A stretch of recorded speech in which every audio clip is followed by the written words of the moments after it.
बिस्मिल्लाहिर्रहमानिर्रहीम अस्सलाम वालेकुम dear viewers SST math physics 2025 के लेक्चर नंबर 13 में हम आपको खुशामदीद कहते हैं। और आज के इस लेक्चर में हम डिटेल से डिस्कस करने वाले हैं इक्वेशंस ऑफ मोशन। बहुत ही इम्पोर्टेंट टॉपिक है एमसीक्यूज़ के हवाले से। हमारे पास 3 इक्वेशन है। आज के इस लेक्चर में प्रूव करेंगे कि ये इक्वेशंस कैसे आए हैं, इनसे न्यूमेरिकल कैसे बनते हैं और फिर शॉर्ट ट्रिक्स में हम उस न्यूमेरिकल को सॉल्व कैसे करेंगे। एक बात। दूसरी बात यह कि जो वर्ड है मोशन, अब मोशन से रिलेटेड कितनी चीज़ें हैं सिचुएटेड, उसका इनिशियल वेलोसिटी, उसकी फाइनल वेलोसिटी, उसका एक्सेलरेशन, उसका टाइम, उसका डिस्टेंस कवर। अब इनमें से कुछ क्वांटिटीज़ गिवन होगी और बाकी क्वांटिटीज़ को मेजर करना है।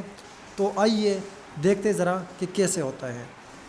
ठीक, तो मैं आप लोगों को बता देता हूँ स्टूडेंट्स कि ये है हमारे पास आज का टॉपिक और इसमें हम लोग अभी डिस्कस करने वाले हैं इक्वेशंस ऑफ मोशन। तो स्टूडेंट्स याद रखिएगा कि ये जो आपके पास इक्वेशंस ऑफ मोशन है, इसमें आप लोगों ने 2 चीज़ें बड़ी अंडरस्टैंड करनी है। और वो ये है, एजम्पशन करनी है कि जो ऑब्जेक्ट मूव कर रहा है वो कांस्टेंट वेलोसिटी के साथ मूव करेगा या वो रेस्ट में रहेगा। मतलब उसके अंदर बनने वाली एक्सेलरेशन हमेशा क्या होगी, यूनिफॉर्म होगी। ठीक है, मतलब एक ऑब्जेक्ट है वो यूनिफॉर्म वेलोसिटी के साथ मूव कर रहा है तो उसकी एक्सेलरेशन 0 है। अब वेलोसिटी यहाँ पे चेंज होगी, एक्सेलरेशन प्रोड्यूस होगा, लेकिन ये जो एक्सेलरेशन है इसको भी यूनिफॉर्म होना है। ऐसा नहीं है कि सेकंड टू सेकंड जो है ये एक्सेलरेशन चेंज हो। चेंजिंग वेलोसिटी को इस तरह रखेंगे कि इसके अंदर एक्सेलरेशन यूनिफॉर्म रहे। क्लियर? अच्छा, दूसरी बात यह है कि यहाँ पर देखो ये कुछ चीज़ें आपको नज़र आ रही होगी कि हम डिस्प्लेसमेंट मेजर करेंगे, एक्सेलरेशन होगा, वेलोसिटी होगी, टाइम होगा, लेकिन ये तब मालूम करेंगे जब हमारे पास ए कांस्टेंट हो। ए जब कांस्टेंट हो तो बाकी चीज़ें हम लोग डिस्कस कर लेंगे और फाइंड आउट कर लेंगे। दूसरी बात ये है यहाँ पर कि इसी इक्वेशंस को डेराइव करने या प्रूव करने में इम्पॉर्टेंट रोल है टाइम का, कि इसमें इनिशियल टाइम आप लोगों ने क्या लेना है, 0 लेना है, और फाइनल टाइम जो है टी एफ, उसको मैं टी कहता हूँ यहाँ पे। इसी तरह चेंज इन टाइम जो आएगा तो वो क्या हो जाएगा, delta T is equal to T F minus T I, और टी एफ जो है वो टी है और टी आई इनिशियल टाइम है, चूँकि उसको फिर हमको लेंगे चेंज इन टाइम जो है वो टाइम है। दूसरी बात ये है कि यहाँ पर जो उसका इनिशियल पोजीशन होगा वो 0 कंसीडर किया जाएगा। अब मैं बताता हूँ कि 0 कहाँ पर होगा। इसी तरह चेंज इन डिस्प्लेसमेंट जो होगा वो S F minus S I होगा, और एस एफ जो है वो एस हो जाएगा और एस आई जो है वो 0, तो चेंज इन डिस्प्लेसमेंट जो है वो एस होगा। क्लियर है? अच्छा, अब ज़रा इस चीज़ को आप लोग अंडरस्टैंड कर ले। यहाँ पे ये एक बहुत इंपॉर्टेंट पॉइंट आपको बताता हूँ। इस फिगर को जब आप देखोगे तो ये जो आपको रेड डॉट, ये ब्लैक डॉट नज़र आ रहा है जिसको मैं मार्क कर रहा हूँ टाइम टू टाइम, ये है ओरिजिन। और इस ओरिजिन पर अब यहाँ से हमारा जो एनालिसिस है वो शुरू हो रहा है। तो इस टाइम पर हमारे पास टाइम 0 होगा और यहाँ पर जो पोजीशन है वो भी 0 होगा। मतलब ओरिजिन से हम स्टार्ट करेंगे। एलॉन्ग एक्स एक्सिस कोई टाइम कवर नहीं हुआ और एलॉन्ग वाई एक्सिस कोई इसकी वेलोसिटी नहीं आई। ऑब्जेक्ट जो है वो बिल्कुल आप ये समझे कि फिगर उसका ओरिजिन पे है। एक बात।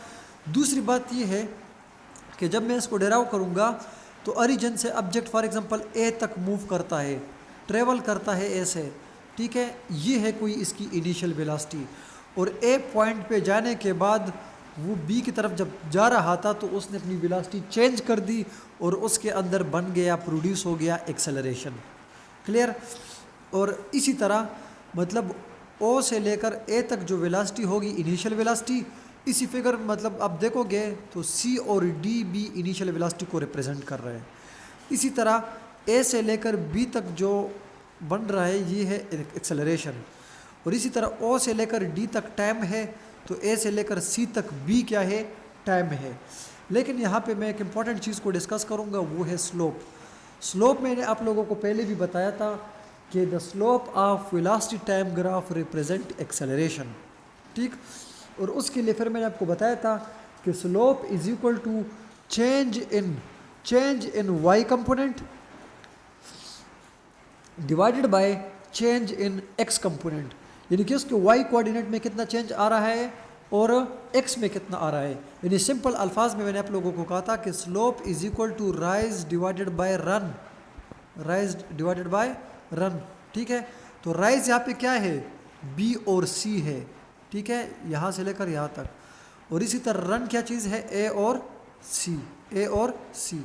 अब इस फिगर को आप लोग क्लियर देख लें तो यहाँ से आप लोगों को समझ आ जाएगी कि अगर मैं इस ट्राइंगल की बात करूँगा और मैं स्लोप फाइंड आउट करूँगा, मतलब ये जो एक्सेलरेशन है ये होगा बी सी डिवाइडेड बाय ए सी। ठीक है, या तो ये सी बी जो है रिप्रेजेंट करेगा, इसको हम लोगों ने फाइंड आउट करना है, और ए सी जो है ये टाइम है। तो ये इक्वेशन कुछ इस तरह बन जाएगा, A is equal to C B divided by T, और जब आप इसको मल्टीप्लाई करोगे तो सी बी जो है यानी यहाँ से लेकर यहाँ तक जो है ये आपके पास क्या बन रहा है, ए और टी बन रहा है, और बी से लेकर डी तक तो इसकी फाइनल वेलोसिटी है। ये इम्पॉर्टेंट पॉइंट है, इस चीज़ को आप लोग समझ गए, अब इक्वेशन डेराइव करना आप लोगों के लिए बहुत ज़्यादा आसान हो जाएगा। तो we are going to discuss first equation of motion.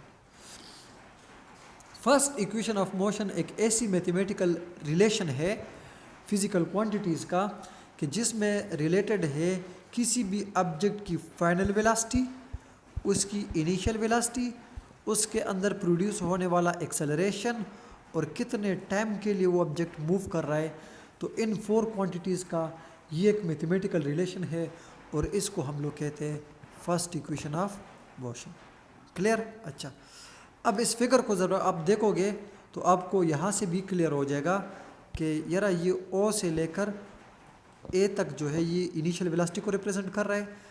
ए से जब ये ऑब्जेक्ट बी की तरफ मूव कर रहा था तो एक्सेलरेशन प्रोड्यूस हो रही थी। अब अगर ओ ए इनिशियल वेलोसिटी है तो सी और डी भी इनिशियल वेलोसिटी है। ए और सी चूँकि अलॉन्ग एक्स एक्सेस है तो ये टाइम को रिप्रेजेंट कर रहा है, इसी तरह ओ डी भी टाइम को रिप्रेजेंट कर रहा है। और ये स्लोप हम लोगों ने फाइंड कर लिया, उसका वाई कंपोनेंट आ गया था, बी और सी जो था वो ए टी था, और इसी तरह बी से लेकर डी तक का जो फासला है ये फाइनल वेलोसिटी को रिप्रेजेंट कर रहा है। लेकिन डियर व्यूअर्स, आप अगर गौर से इस फिगर को देखोगे तो यहाँ से मैं आपको बताता हूँ कि बी से लेकर डी तक जो फासला है वो कितना है। आप कहोगे कि वो इतना है बी से लेकर सी तक और सी से लेकर डी तक।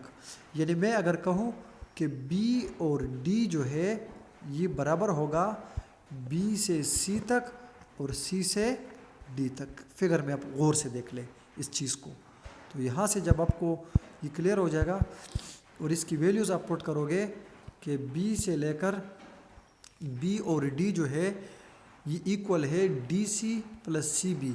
तो बी डी चूँकि हम लोगों ने बताया हुआ है और यहाँ पे टेबल में भी आपको ये बता रहा है कि ये तो फाइनल वेलोसिटी को रिप्रेजेंट कर रहा है, और डी सी चूँकि वहाँ पर क्या था initial velocity, plus C B हम लोगों ने स्लोप की इक्वेशन से कर लिया ए टी। तो इसका ये मतलब है कि V F is equal to V I plus A T. ये हो गई हमारी पहली equation proof, V F is equal to V I plus A T. अब इसके अंदर वेलोसिटी चेंज हो रही है, ठीक है, कितना चेंज हो रही है उसको आप देख लें। इनिशियल कितनी थी, फाइनल कितनी वेलोसिटी है, एक्सेलरेशन कितना प्रोड्यूस हुआ, और टाइम आप लोगों को अगर रिक्वायर्ड हो तो आप लोग उसको मेजर कर सकते हो। तो इससे मुख्तलिफ इक्वेशंस MCQs यहाँ से आ सकते हैं। ठीक है, इस चीज़ को ज़रा अंडरस्टैंड कर लें।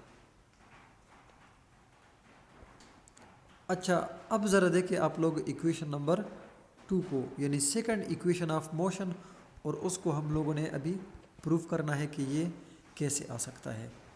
तो जो सेकंड इक्वेशन ऑफ मोशन है ये रिलेट करता है distance covered, initial velocity, acceleration और टाइम। यानी ये भी 4 क्वांटिटीज़ को रिप्रेजेंट करता है, ये भी 4 क्वांटिटीज़ को कंबाइन करता है। डिस्टेंस, उसके साथ इनिशियल वेलोसिटी, ठीक है, उसके साथ टाइम, और उसके साथ बनने वाला एक्सेलरेशन। यानी ये भी 4 क्वांटिटीज़ का कम्बिनेशन है। ठीक है, कि एक डिस्टेंस, इनिशियल वेलोसिटी, टाइम और एक्सेलरेशन। अब इन क्वांटिटीज़ का रिलेशन क्या है, किस तरह ये एक दूसरे के साथ मिले हुए हैं, ठीक है, तो उसको हम लोग प्रूव करेंगे। आप इस फिगर को देखें, ये फिगर आपको क्या बता रही है कि हम लोगों ने ये पहले भी पढ़ा हुआ था और आज भी मैं बता रहा हूँ कि हम लोगों ने ये पढ़ा था area under we T curve represent distance, कि ये वी टी कर्व है और इसके अंदर ये जो एरिया है ये किस चीज़ को रिप्रेजेंट कर रहा है, डिस्टेंस को रिप्रेजेंट कर रहा है। अब मैं आपसे पूछता हूँ कि मुझे बताए ज़रा कि इसके अंदर ये वाला जो डिस्टेंस है ये टोटल कितना है, आप लोग कैसे मेजर करोगे? अगर आप लोग गौर से देखोगे तो यहाँ पर आप में से कोई भी मुझे बता देगा कि सर अगर हम ऐसा करें कि इस एरिया को ऐसा बना दे कि ये एक रेक्टेंगल हो गया और साथ में ये एक ट्रायंगल भी हो गया। मतलब अगर हम इसके एरिया ऑफ रेक्टेंगल को और इसी एरिया ऑफ ट्रायंगल को ऐड कर ले तो ये हमारे पास इसके अंदर होने वाला डिस्टेंस हो जाएगा। तो मैं ये कहूँगा कि ये जो डिस्टेंस कवर है ये इक्वल है, यानी डिस्टेंस या displacement is equal to area of rectangle O A C D, area of rectangle O A C D, और इसी तरह area of triangle A B C, कि इसी ट्रायंगल का एरिया और रेक्टेंगल के एरिया को ऐड कर ले तो हमारे पास बन जाएगा इसके अंदर होने वाला डिस्टेंस। क्लियर? अच्छा, अब मैं कैसे इसके अंदर एरिया को मेजर करूँगा? तो ज़ाहिर बात है रेक्टेंगल का एरिया मेजर करने का आसान तरीका है कि अपोजिट साइड में से कोई एक और इन अपोजिट साइड में से कोई एक। तो मैं इस तरह करता हूँ कि ओ ए को मल्टीप्लाई करता हूँ ए सी के साथ, यानी ओ ए सी, ये एरिया ऑफ रेक्टेंगल आ जाएगा। फिर मैं इस तरह करता हूँ कि यहाँ पे ए सी और सी बी को मल्टीप्लाई करता हूँ, ठीक है, और फिर इसको 2 से डिवाइड भी करता हूँ, चूँकि ये ट्रायंगल है और ट्रायंगल जो है ये हाफ ऑफ रेक्टेंगल होता है, तो रेक्टेंगल के एरिया को डिवाइड करके आपके पास एरिया ऑफ ट्रायंगल बन जाएगा। तो फिर मैं कहता हूँ कि S is equal to area of rectangle के लिए क्या हो जाएगा, ओ ए क्रॉस ए सी, और एरिया ऑफ ट्रायंगल क्या हो जाएगा, A C multiply by B C और डिवाइडेड बाई 1/2। तो S is equal to O A जो है यहाँ पर आपको क्या चीज़ रिप्रेजेंट कर रहा है, इनिशियल वेलोसिटी, ये आ गई। इसी तरह इसके साथ मल्टीप्लाई होने वाला ए सी जो है वो क्या है, टाइम है, 1/2 अपनी जगह पर ये आ गया।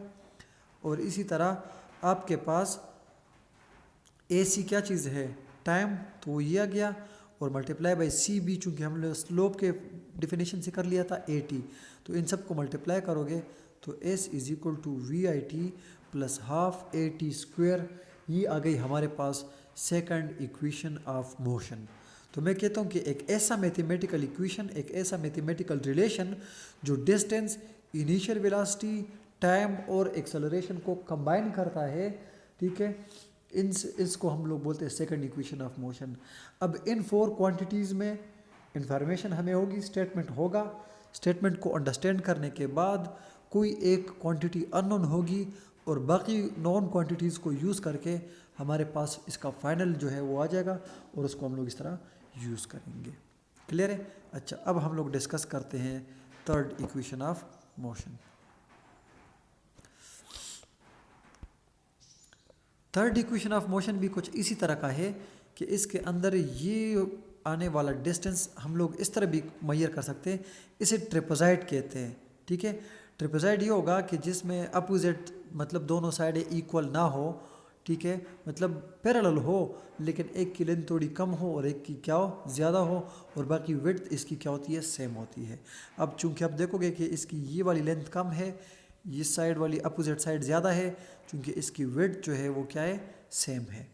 तो मैं इस तरह कर लूँगा कि मैं अगर ये आने वाला डिस्टेंस को मेजर करना चाहता हूँ तो मैं क्या करूँगा कि इस ओ ए, ठीक है, तो मैं इस तरह कर लूँगा कि इस ओ ए को इस बी और डी के साथ क्या कर लूँगा, ऐड कर लूँगा और फिर इसका एवरेज निकालूँगा, ठीक है। मतलब ये स्मॉल वैल्यू, ये लार्जर वैल्यू, दोनों को जमा करके 2 से डिवाइड करके इसका एवरेज आ जाएगा और फिर मल्टीप्लाई करूँगा इसका ओ डी या ए सी से।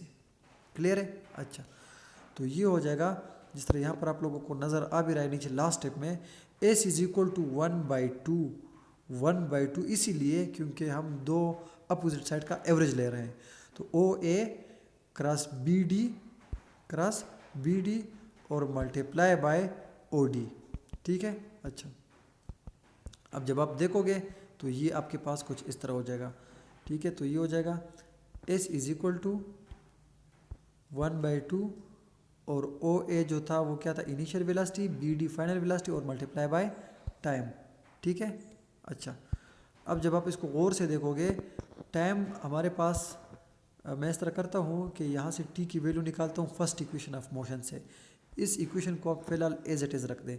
अब फर्स्ट इक्वेशन है VF is equal to VI plus AT, ठीक है। तो AT क्या हो जाएगा, VF माइनस VI, और t की वैल्यू आ जाएगी VF minus VI divided by A।